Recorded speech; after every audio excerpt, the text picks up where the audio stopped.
ഇറാന്റെ ഭരണമാറ്റമല്ല ഔദ്യോഗിക ലക്ഷ്യമെന്നും പക്ഷേ ആക്രമണത്തിന്റെ അന്തിമ ഫലം അതായിരിക്കുമെന്നും ഇസ്രായേൽ.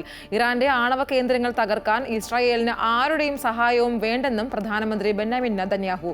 അതേസമയം ഇസ്രായേലിന്റെ പക്ഷത്ത് ചേരണോ വേണ്ടയോ എന്ന് സംബന്ധിച്ച് അമേരിക്ക 2 ആഴ്ചയ്ക്കുള്ളിൽ തീരുമാനമെടുക്കുമെന്ന് വൈറ്റ് ഹൌസ് അറിയിച്ചു.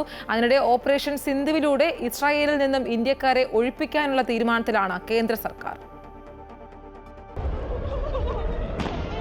ഇറാനെതിരായ ആക്രമണത്തിൽ ആരുടെയും സഹായം ആവശ്യമില്ലെന്ന് പ്രഖ്യാപിച്ചിരിക്കുകയാണ് ഇസ്രായേൽ പ്രധാനമന്ത്രി ബെന്യാമിൻ നെതന്യാഹു. ഇറാന്റെ ആണവ കേന്ദ്രങ്ങൾ തകർക്കുക എന്നതിനൊപ്പം ഭരണമാറ്റം കൂടി അന്തിമ ഫലമായി ഉണ്ടാകുമെന്നും നെതന്യാഹു പറഞ്ഞു.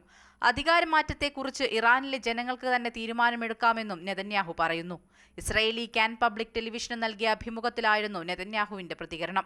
US പ്രസിഡന്റ് ഡൊണാൾഡ് ട്രംപ് ഇറാനെതിരായ ആക്രമണത്തിൽ പങ്കുചേരാൻ തീരുമാനിച്ചാലും ഇല്ലെങ്കിലും ഇറാന്റെ എല്ലാ ആണവ കേന്ദ്രങ്ങളും നീക്കം ചെയ്യാൻ ഇസ്രായേലിന് ശക്തിയുണ്ടെന്നും നെതന്യാഹു വ്യക്തമാക്കി.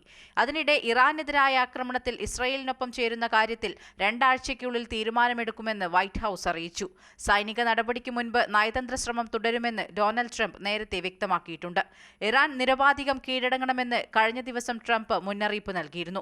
ഇതിന് പിന്നാലെയാണ് വൈറ്റ് ഹൌസിന്റെ പുതിയ വിശദീകരണം. The president's top priority right now is ensuring that Iran cannot obtain a nuclear weapon and providing peace and stability in the Middle East. Look, Iran is in a very weak and vulnerable position because of the strikes and the attacks from Israel.